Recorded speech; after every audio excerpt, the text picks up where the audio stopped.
बॉबी। एक दिन शाम को बॉबी की माँ ने कहा कि हमिंग के राजा और रानी उनके घर आ रहे हैं। फिर उन्होंने चिंतित होते हुए कहा, बेटी क्या मैं यह उम्मीद कर सकती हूँ कि तुम उनके सामने ज़रा सलीके से पेश आओगी, अच्छे और साफ सुथरे कपड़े पहनोगी। वैसे मैंने तुम्हारे लिए एक खास पोशाक तैयार करवा रखी है, तुम उसे ही पहनकर आना और मेहमानों से बहुत प्यार और शिष्टाचार से बात करना।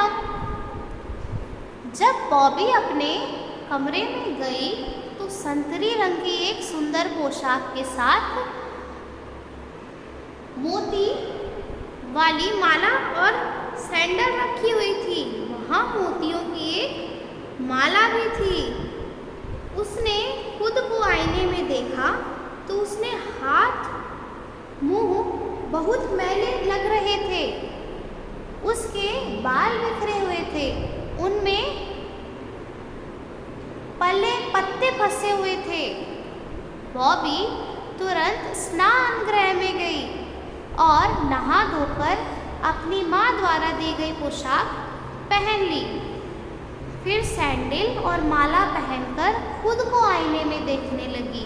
तभी रानी माँ वहाँ आई और उन्होंने उसके बाल संवार दिए, एक सुंदर सा पिन लगा दिया।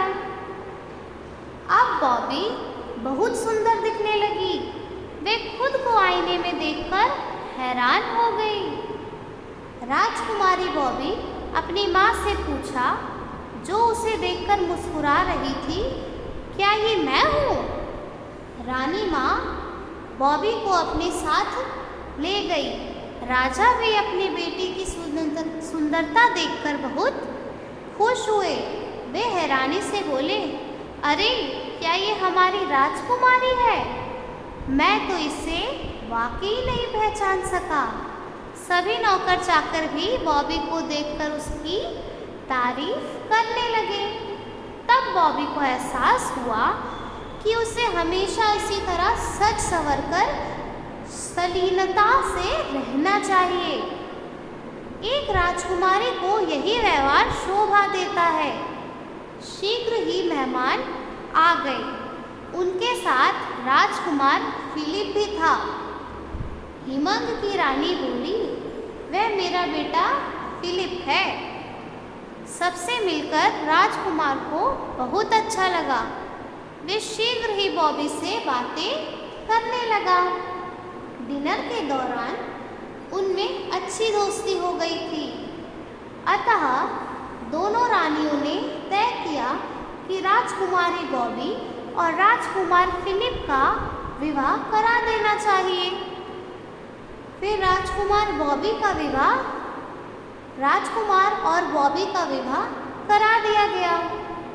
सब लोग उसे राजकुमारी बॉबी के नाम से ही पुकारते रहे। बॉबी को उस नाम से छुटकारा मिल गया था जो उसे बिल्कुल पसंद नहीं था। Thank you for watching.